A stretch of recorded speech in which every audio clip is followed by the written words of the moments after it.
I'm making this video about little Ryan. A lot of my family and friends have said to me that if I need anything, that I can reach out to them. If I need anybody to talk to, I can reach out to them. And the reason I haven't is because I just don't want to talk about it, honestly. But here goes.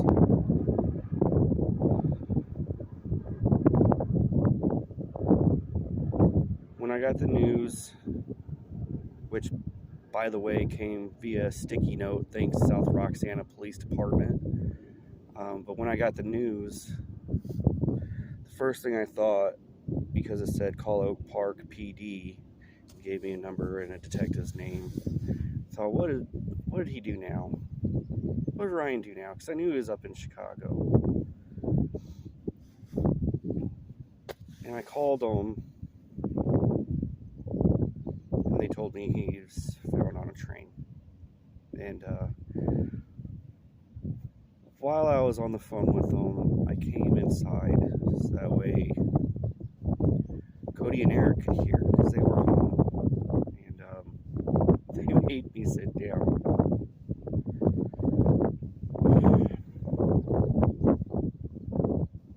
And I knew that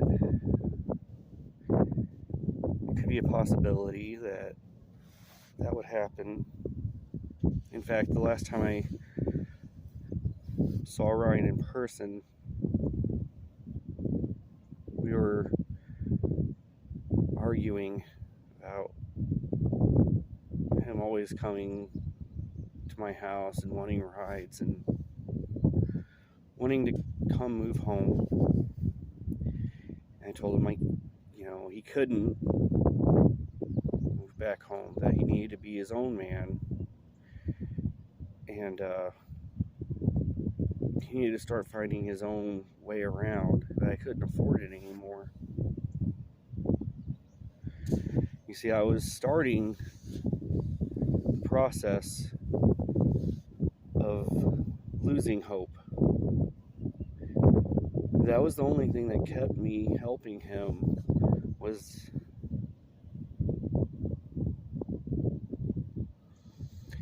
the hope that he would turn his life around. In fact, I told him as such a couple different times. I told him, whenever you get your life turned around, man, you are going to have a great testimonial. Whenever we were arguing, I was yelling at him about how much of a burden he'd been putting on our family. I didn't say it like that. I was telling him that I can't keep doing this. I can't keep driving you around from place to place. You need to get help. And he told me that he had almost overdosed, that he had actually overdosed a couple of days prior. And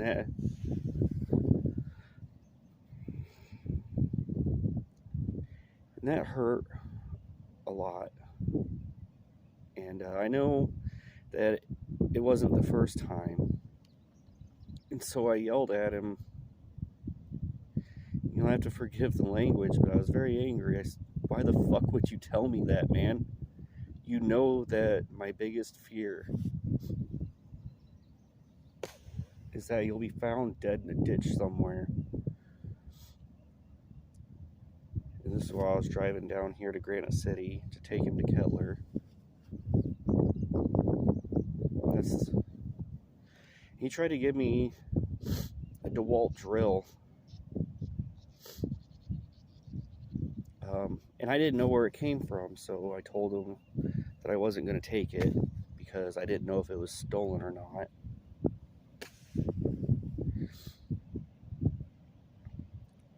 And And he assured me that it was, and I said, I don't care. I can't take it. I don't want to run that risk, because if I go to pawn it and it is stolen and somebody reports it stolen, that comes back on me. He was trying to help, because I told him I didn't have gas, and it was in between paychecks, and that was the last time I saw Ryan alive. And then last time I talked to him was around November 9th, 8th, 9th, somewhere in there. And he told me he was in a hospital in Chicago and he was set to be released the next day. He wanted to know if I could send him money for a train. I said, buddy, I can't. The best thing for you to do right now is to stay up there and get help. Get help with your addiction. Get help with, your mental health issues. It's a big city. They have lots of resources, more so than what we have down here, I'm sure. But I want you to get some help.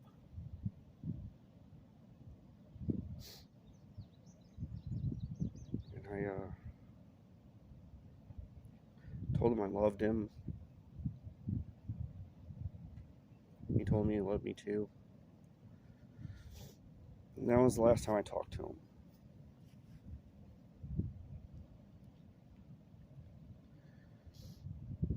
I guess what hurts the most is the death of that hope that I had, that he would turn his life around.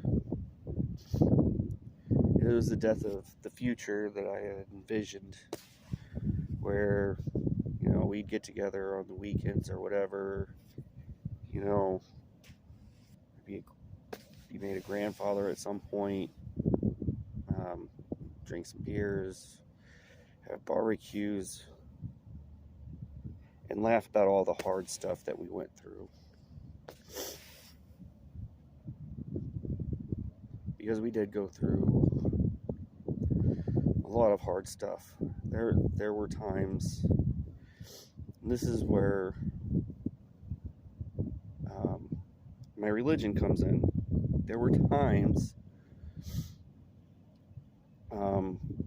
where I would just scream driving my truck and beat the steering wheel and tell God, I cannot do this. I can't keep going through this. This is causing too much strain on me mentally. I begged God to speak life to Ryan. Find somebody that could help him get his life together. Because I just wanted him to get his life together.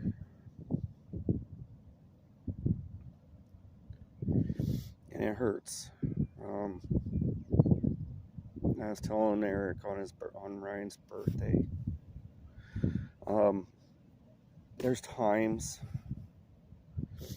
that I have to tell myself to just breathe, because I'll see something and it's like getting hit in the stomach all over again, like even worse than that. It's paralyzing. So I push it to the side and I just keep going, and I tell myself, just breathe. Deep breath. It's okay. You can do this. Because I can do this. I have to do this. I used to tell the kids all the time, the world doesn't revolve around you. We're going to come, we're going to go, we'll live, we'll die. But your world does, and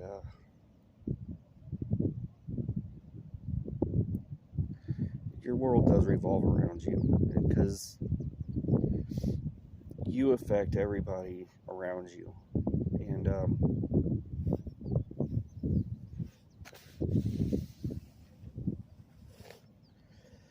this is part of it, man.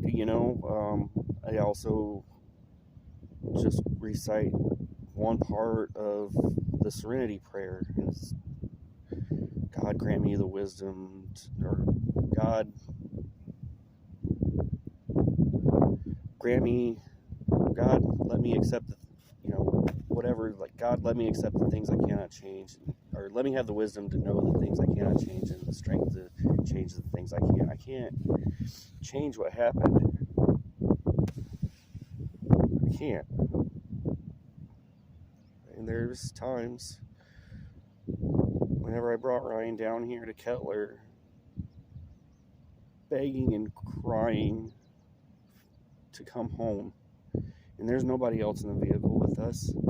Nobody else is there in person, and it was so hard to look him in the eyes and say, no, buddy, I can't let you live with us. You've got to get off the drugs.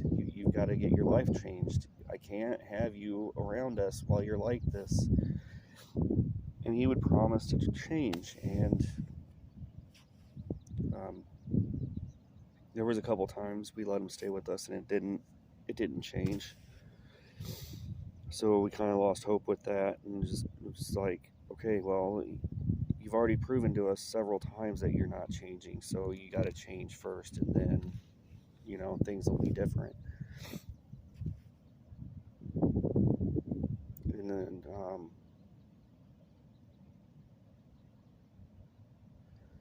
there's so many hard things I've went through with him. Telling me, and I don't know if what he told me was true or not, because he also had a habit of lying, fibbing, embellishing the truth. But there was one time he told me that he had to perform sex acts with another man for a place to stay, and he wanted to come home. And I told him, no, why don't you just go to a shelter? Go to a shelter, Ryan. He didn't want to go to a shelter, I guess. Or whenever he did go to a shelter, he didn't want to abide by the rules. They have curfews and things like that, and he just...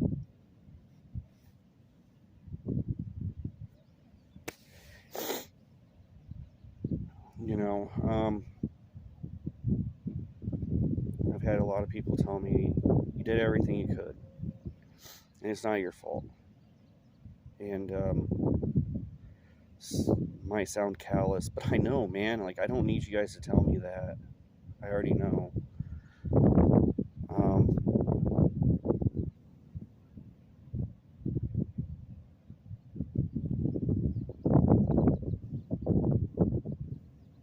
I guess whenever it first happened, just the one thing I really just needed was a lot of hugs. One of my friends at work just gave me a hug right when I came back on Sunday night, whenever she came back to work, and you know who you are if you end up watching this. And it almost broke me down. She didn't say anything outside of, I love you.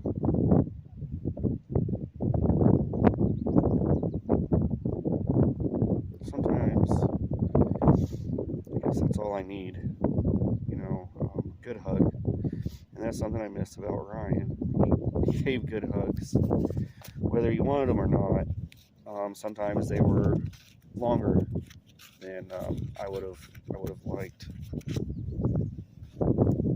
Where he's got his arms wrapped around you for like 60 to 90 seconds, and it's like, okay, I'm good for about 15 seconds, man, and now it's just kind of getting uncomfortable.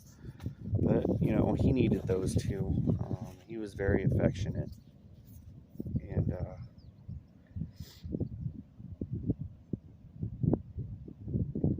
only thing that keeps me going through all this is my family and my friends. You know, I know it's hard. Whenever I saw the Father's Day displays for the first time, I had to step away. I had to just breathe, you know, because I still have my first Father's Day gift that Holly got me in 2001. It's a little metal tin. It's to Dad, written out, pictured like little pictures of tools or whatever. I'll put a picture up about it on Father's Day, I guess. But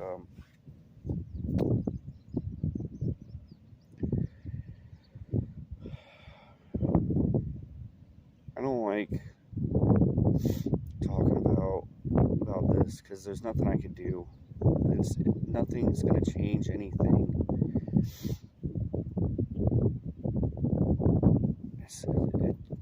But maybe, you know, Jenny was telling me if I didn't want to post this, then don't do it. But I told her maybe somebody else needs to hear it. Maybe somebody else needs to have that. I need to know how I'm getting through it. And like I said, it's the Serenity Prayer. It's family and friends, and it's a new hope. It's a new hope. Since Ryan's passing, my church has gotten involved with outreach to homeless folks in our area, and every time I hear a story about one of the homeless people getting saved or, you know, trying to get help, it really does touch me.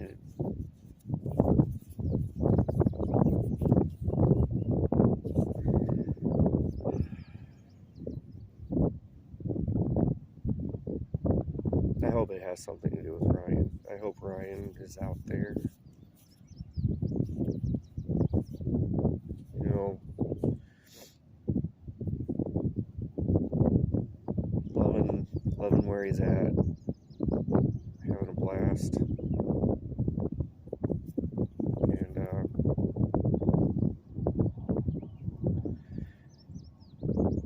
it'll be okay. You know, I'll get through it, and maybe every once in a while I'll talk about it, like I am now, but I don't like to, because it hurts. Just thinking about it hurts. Jenny was gonna make a Thanksgiving dinner in case he showed up, because he usually did. I told Holly and a couple people that we were always, especially around the holidays, going to make extra food just in case he showed up.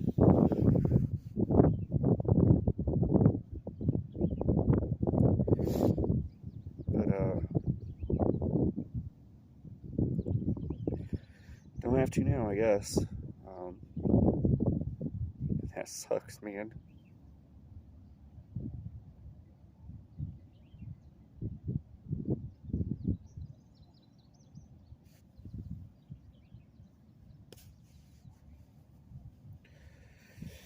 I'll end with this. I love Ryan. Present tense, I love Ryan. And I miss my son.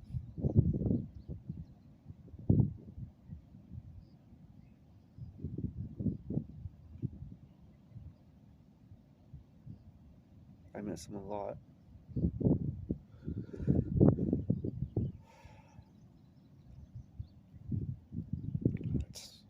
That's it.